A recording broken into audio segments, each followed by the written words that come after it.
Once again, welcome from Marathon to the Enduro Makerspace. I'm here to cover Coordinate, which is native tokens, fast finality, and cheap transactions. It's an extensible sidechain for Bitcoin. So, Coordinate, who's it for? It's for Ordinals enthusiasts. They want a native UTXO solution. Hey, I want to do tokens, I want to do NFTs, I want to use a Bitcoin platform, but I want to send them with Bitcoin-style transactions. I'm talking about version 2 transactions. I want to maybe take these assets and I want to put them in Lightning Network channels. I want them native to the chain. I want them consensus bearing, and I want to know that they've settled. I don't want to have to rely on secondary indexers to tell me this asset has moved. It's for Bitcoin miners who are looking for more fee revenue through merge mining, through additional transactions. It's for Bitcoin users looking for lower fees and faster finality. This may come in handy if we end up in bull run territory and fees spike. You're gonna want a place to transact. It's for Lightning Network adopters with use cases that have been priced out by high on-chain fees. It's completely backwards compatible with Bitcoin. It supports the Lightning Network, and you can even integrate assets with the Lightning Network in a native fashion. It's for drive chain components who want useful merge mine side chains right now, but don't want to wait on a drive chain soft fork. And it's for anyone who is sick of bumping the fees for transactions through replace by fee, RBF, and constantly waiting for their transaction to confirm on main chain. So what is a Bitcoin native sidechain, right? What makes it a true Bitcoin sidechain? And this is my personal definition. What makes something actually a true innate sidechain of Bitcoin? One, it is a two-way pegged asset. So that is, you put Bitcoin in and you can get Bitcoin back out of it, right? That's the only native asset on this chain. There's no other asset. So we're not trying to do an ICO, we're not trying to do a crowd sale, we're not trying to do a fundraise. The only asset we want this chain to run on is Bitcoin. Second, that native asset has to be freely swappable outside of a federation construct. So the sidechains that exist today, they do have native assets, but there's currently very, very limited ways to swap those for Bitcoin. We have a portal integration through Lightning Network. Hopefully at launch day 1, you'll be able to use submarine swaps on Lightning Network to swap your BTC in and out of Coordinate. Enduro hybrid proof of work consensus. So that's number 3. It has to pay the Bitcoin L1 miners for it to be a true, actual sidechain. And as all Enduro sidechains do, it pays a minimum of 80% of fees to the miners. Now there's another class of transactions that get you additional benefits where the collective members do take that 20% for increased premium fees, but you get a lot for that. So another thing about Coordinate, it is Bitcoin based. It is a code fork of Bitcoin Core version 26.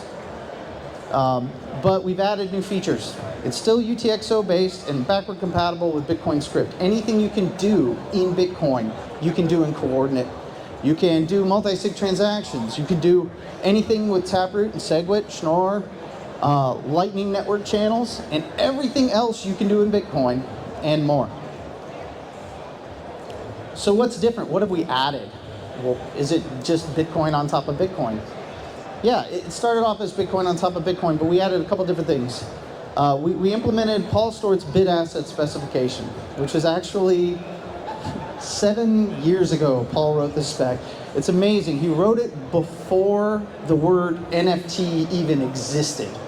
He called them, what was it, collectible assets or something of the matter. So he was very, very prescient. But he wanted to implement this as a drive chain, was never able to because drive chains require a soft fork. So we took this as a base and we implemented this. What this allows for you to do is create assets through a new transaction type of Bitcoin that are native to the chain themselves. So what this means is you can move them around with simple Bitcoin transactions, which means you can actually create state channels, Lightning Network channels, with these assets.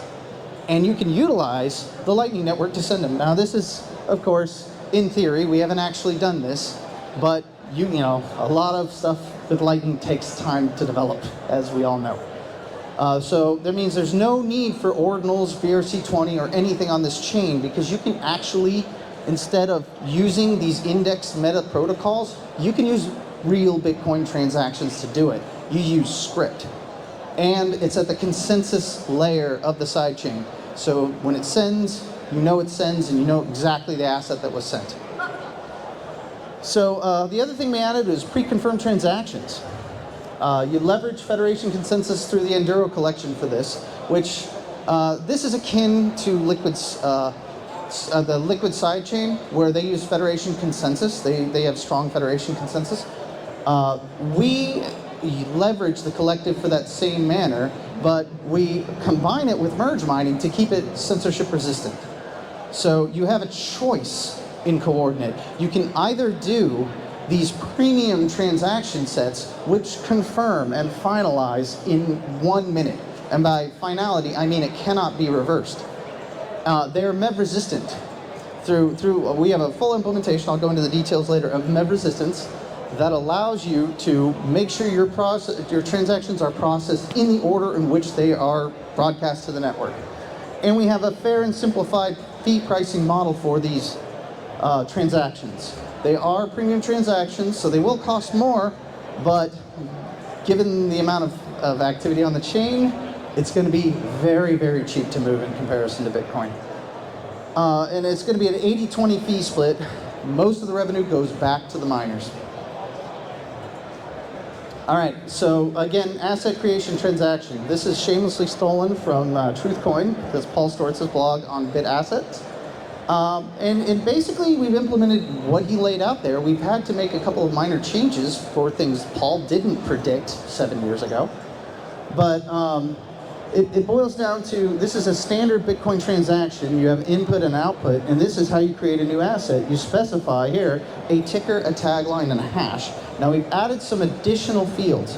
One, he had a hard-coded ticker, and once you claimed a ticker, that's it. You couldn't have any other unique tickers.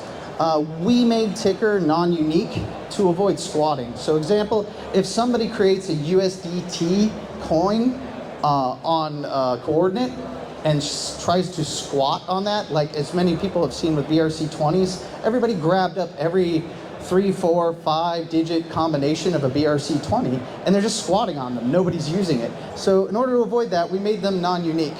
So you can have different names. There is actually just a key index that tells that. And we added an asset type to differentiate between fungible and non-fungible tokens. One other feature is prunable segregated blob storage. So you're encouraged. In Bitcoin, the only way to get data on it is to use the SegWit hack discount in order to throw it into the witness. And now you have your data loaded onto Bitcoin. And this is undesirable by the people who created SegWit. This is exactly what they were trying to avoid when they did it, and they ended up enabling it. Well, what we've done is we went ahead and embraced it. We said, people are going to do this. This is a valid use case. So hey, if you want to store stuff on here, that's fine. Let's A, make sure it's cleanly prunable for everybody else who doesn't want to keep this data on their node. And B, make sure that you have a way. So this is very U-Tree-XO style, right? So amongst the prune nodes, we actually hash the assets and keep them prior to the Merkle root. What that means is if you have an asset, anybody gives you an asset, they can easily provide the Merkle proof along with the asset and show you exactly where it was created in the chain without anybody having to do it. Now, some people will run full archival nodes, but for those who don't want to and they want to keep a nice, light node, they can. Pre-confirmed transactions. This is one of the most important things. So we have two classes of transactions. Of course, you can do normal mine transactions just like you do in Bitcoin. And when you do that, these transactions, they are just as free and open, uncensorable as Bitcoin itself, right? Because it's picked up by a miner, it's mined by a miner. But these transactions are different. These are specifically made for people with a high time preference, and they want a transaction in now. They're willing to pay a little bit extra for it, but they want to know it's done. So we have a separate mempool for these. Every node timestamps every transaction as it propagates across the network for these and establishes an order for that node. They know what order they came in, and then they relay them as soon as they validate the timestamp, right? So each node has its own canonical order for these. And you're accepted or rejected your transaction not by if a miner picks you up or not. That's not the criteria. It's actually based on the fee rate. And here, this is the important part. This is where we've actually innovated anything. Before that, yeah, it gets emitted from the mempool, so it's fill or kill. So remember, we keep a constant order, and it's fill or kill. You know within a minute, because these are 1 minute block times, if your transaction, not if it's going to go through, if it has gone through and is final, or it will never go through. And you can attempt to resubmit if you like. So, so these always take precedence over mine transactions. So if you do one of these and you have a double spend, let's say somebody spends to a mine transaction, miner picks it up, and they do one of these, this one always wins. So you know if you submit a transaction this way, it is final and cannot be double spent. And it does not allow asset creation, but you can actually move assets using these tokens just fine. So this is the fee market mechanism. You actually end up having to bid for space on a reserve amount. This is how fees work, right?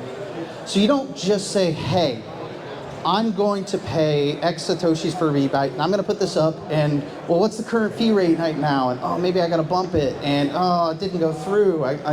They just found another block. No, that's not how it works. What you do is you set a given amount, a certain rate that you're actually going to pay as a maximum for this transaction. And the way that it works is you only pay the minimum amount to get your transaction included. Everybody who bids lower than you is ejected from that block. And anybody who meets that threshold, bidding enough to actually make it in that block, they all pay the exact same fee rate for that block. So the fees, the end result is you never overpay for these transactions. You never have to bid up your transactions. And you know within a minute if it went through or not. So these pre-confirmed transactions exist within signed blocks. So that's the collective members that are coming to consensus and signing them. They have a block time epoch of 1 minute and a capacity of 1/3 of a megabyte. So a third the size of a Bitcoin block, and they come every minute. They order transaction by the order seen. Again, there is no MEV, and I will explain how that works. They only contain pre-confirmed transactions. There are no other type of transactions. There's no miners involved in this step. And they're signed by the quorum of the Andorra collection, considered final once signed and broadcast. Later, these blocks are encapsulated in a mine block. And this is the point at which they mark all of the fees. They take 20% for themselves. All the rest of the fees are marked as anyone can spend by the winning miner. So whoever wins the next block after these are in place collects 80% of the fees for anybody doing this one style of transaction. So yeah, pre-confirmed transaction fee rate off rate. So these are the promises I'm making, right? And I'll explain exactly how it works. You will never, ever overpay for a transaction. So put that out of your head right now. There's no, okay, I'm going to put in a really high rate to make sure it goes through, and you end up overpaying because the market. That doesn't happen in this system. There is no replace by fee bumping. Does not happen. You never have to keep resubmitting and keep bumping it up, bumping it up. You either know it's either taken or killed. It's fill or kill. It's final or killed in about a minute. And you pre-specify your max fee. This is how much I'm willing to pay maximum for a transaction. You put that in your wallet one time. You say, okay, I'm willing to pay 0.005 Bitcoins for a transaction ever. That I'm never going to spend any more than that.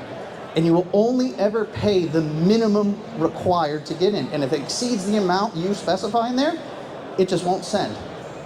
So there's no way you can overpay for transactions. And that amount, you just set it and forget it. You don't have to look at fees when you're in your wallet. So how does that work, this whole process? So every transaction's first output is actually a refund address. You're specifying your refund address, where you're going to get the money back as change. But instead, like normally you specify change output and you specify how much you're sending the change output and the address, right?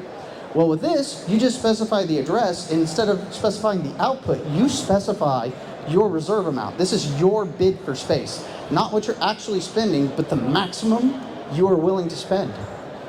And if a transaction, if it bids high enough, but it's too large to fit in the block, it's rejected. So what it does is it sorts them by the highest fee rate transaction, right?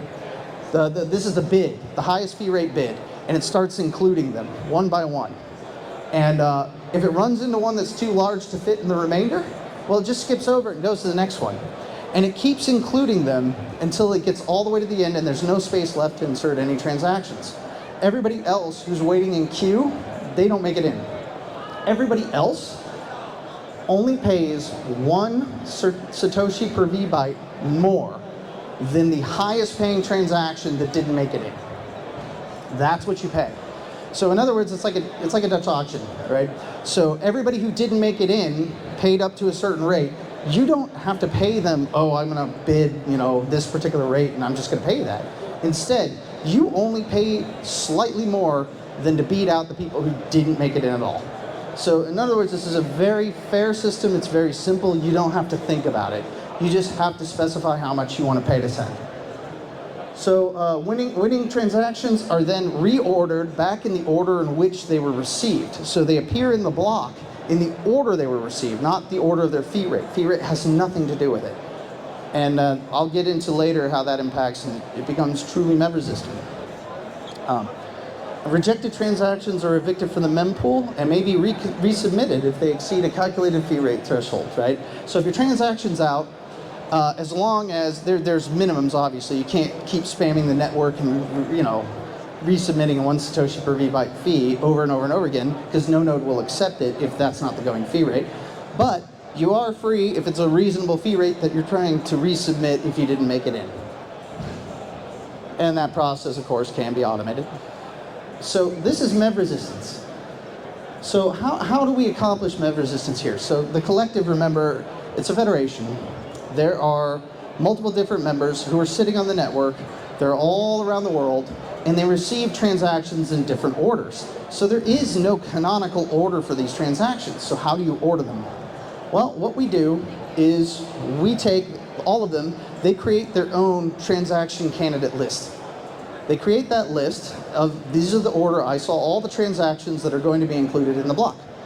And they just rank them. This is simple ranking, right? 1, 2, 3, 4, 5, 6, And so they actually take those and they send them to the nodes, and those transaction lists propagate across the network. So everybody sees all of the federators' transaction lists when they saw it. And they can compare that against the order they saw the transactions in. And they can know if there's any shenanigans going on. It's all public, right? So then what we do is break ties, all right? And to do that, you just take the median score of all of the different participants. So for the top one, this color cyan, its median score is a 3. And then if any one node has it higher than a 3, you add 0.1 for every node to that score that is higher than a 3. And if a node has it below, in the case, like here, it's 4.99, the median score is 5, but one has it below, you subtract 0.01 from the score. Now, this is so additions and subtractions do not directly offset. But that's pretty much it. With that, you can resolve 99.999% of all conflicts and get a canonical order from the distributed set, right? Which is what happens on every node, that they all process this. It's very quick and easy. And then what they do is they take that list. Oh, for tiebreakers, say you do have an extraordinary tie scenario, well then you just take their highest bid rate in the system that we said before. Whoever bid highest, they get preference. And if for some reason there's a tie in that, you just take transaction ID. But by then you've eliminated every possible cause, and it can only move up or down by 1. So now we get to mine blocks. Now remember, there's two separate systems in coordinate. These are two separate consensus mechanisms that are working in harmony. And for the mine block portion of it, it works exactly like Bitcoin, except for additionally to taking in transactions that are waiting in the mempool, it also captures whatever sign blocks are waiting in the hopper for it as well. So remember, it's really desirable to get these because any fee revenue that's sitting in there is just theirs to be claimed. It costs them nothing, They don't even have to store them in space. They just have to hold a reference to them. So it costs absolutely nothing to stick these in, and they can get 80% of all transaction fees moved toward these. But as with anything, so it's merge mine with valid Bitcoin proof of work at a lower difficulty through standard aux POW. It's got a target block time of 200 seconds. Everything in coordinate works in threes. So 200 seconds is actually 1/3 of a Bitcoin 10-minute block time. That's the cadence at which coordinates come in. It's got a block size, same as Bitcoin, unchanged, 1 megabyte. And the inclusion and order is selected by the miner just as in Bitcoin. So these are your low time preference transactions. Hey, I just want to fire it and forget it, make sure it gets, a miner will pick it up eventually, but I want this done in a decentralized manner where nobody's going to try to censor my transaction, because eventually a miner will. They will pick it up. So it's initially mined in a raw state, because the problem that we have to solve with coordinate is actually the edge case if somebody tries to double spend one of these things, and there's a Poisson distribution, so you never know when they're going to be mined. So to solve that, we have one that comes in at steady epochs that takes precedence, and one that could come at any time. And they could be mining on stale data and still win a block. So to resolve this, we have an entire reconciliation system where 3 blocks afterward, which again is 1 Bitcoin block, 10 minutes later, it runs through a reconciliation process in that block. And after that, it is confirmed. Based on the way that we have it set up, 3 blocks later, 6 blocks after initially mining, these blocks are initially finalized. So, 2 types of transactions. One, final in 1 minute. The other, mined, still final in 20 minutes. And encapsulates any available sign blocks into the PO1, and miner takes 80% of the fees on that. So how do we accomplish this feat? How do we finalize mine blocks? We do it with reorg resistance. And how that happens is we require a collective signature, but we don't require it for the next block. Instead, what we require it from is the signature of the block 3 blocks ago, n minus 3. That is what is required. So what that means is miners have freedom, and we can have chain forks, but we can't have extended, prolonged 51% attacks. If somebody tries to attack this and just mine empty blocks, then the collective's just not going to sign them. And because of this, we offer complete reorg resistance beyond a period of 2 blocks. So we can ensure this is final. We have full finality of a mine transaction within 20 minutes. Poisson distribution, not exactly 20 minutes. So that's as compared to 2 Bitcoin transactions, which is a certain degree of finality, but by nowhere means final. So how does this reconciliation process work? So let's say there is a conflict. We actually use Sparse Merkle trees to resolve that conflict. So in the block, we have a couple of transactions here that need invalidated in red. So we record those as part of the chain state, and in memory on the node, it builds the Sparse Merkle tree and provides with it an SPV proof of this invalidation tree, to where when you submit a transaction with a proof along with it, you also have you include an inclusion SPV proof, but you also include this non-inclusion SPV proof to show that it has not been invalidated by a pre-confirmed transaction. And these are very, very lightweight because they're mostly null. They take up no space, small amount of processing power, and only done once a block. Very simple. And so this is how it ends up looking because of the life cycle of this, right? So you have your first block, roughly 3 minutes, 20 seconds later, your second block comes all the way through into 20-minute interval. So as these blocks keep coming, the state of the old block changes. So the raw block that was mined here, 3 blocks later, it is now in reconciled state. So when this block mines in, it includes both the raw block of it and the reconciliation branch for the original block A. And by that time, we know there will not be any pre-confirmed transactions to invalidate anything. We already know the existing state of the chain, right? So then 3 blocks later, when we hit block G, that's roughly 20 minutes after the first block was mined. Well, now, because of that pre-confirmation, or sorry, I forget the term I called it, but because we require a signature, because we require a signature from the collective 3 blocks ago, anything the collective signs, we know to be final, right? So this one cannot exist. It's not a valid block unless it includes the federation signature of this block. So when this rolls around, we have the reconfirm. So 20 minutes later, your block is final, your transaction is final, and it can never be altered. So that's just a high-level overview of the features we've included in Coordinate. Thank you very much. Does anybody have any questions?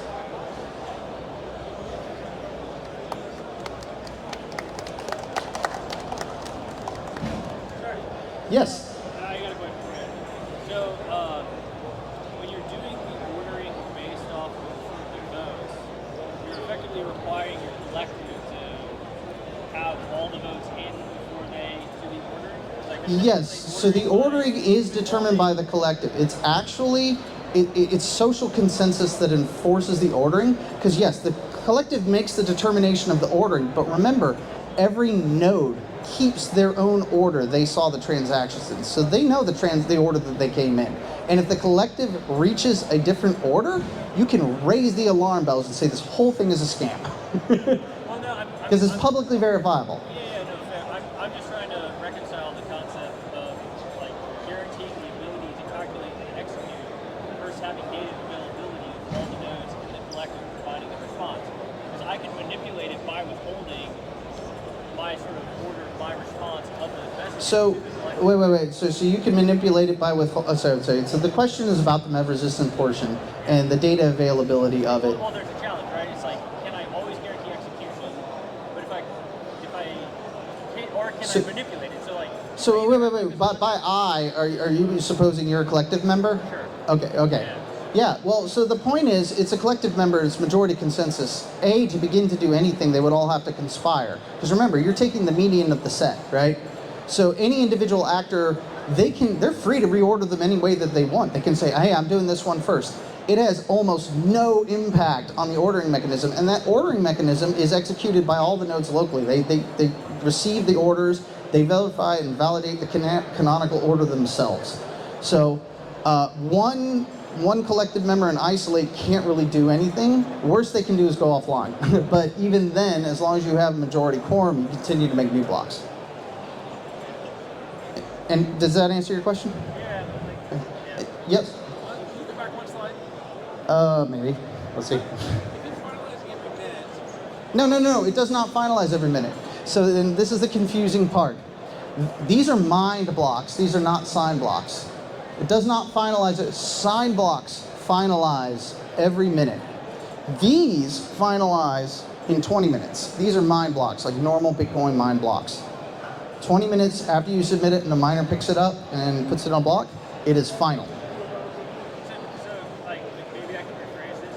You effectively have a higher cadence of social consensus that's taking place.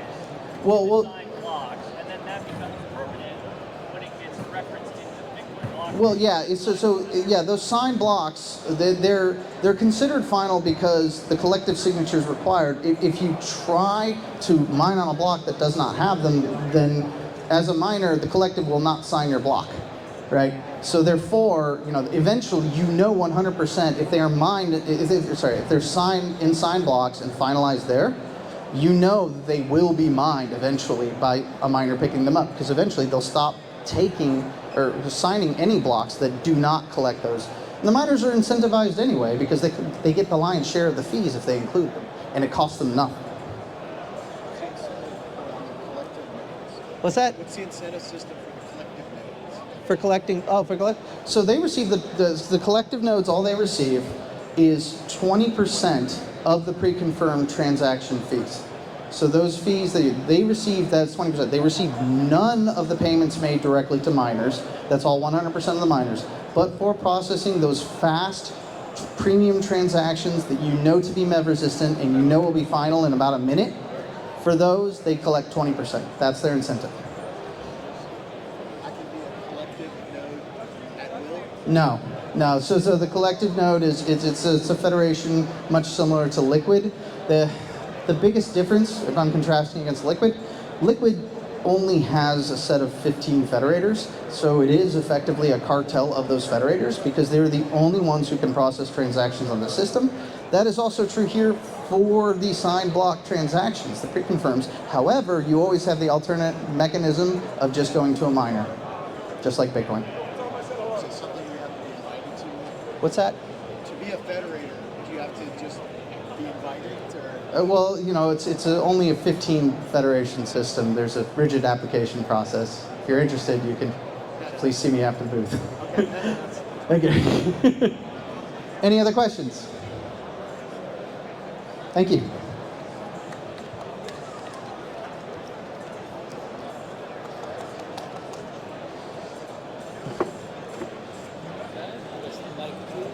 Oh, the other mic.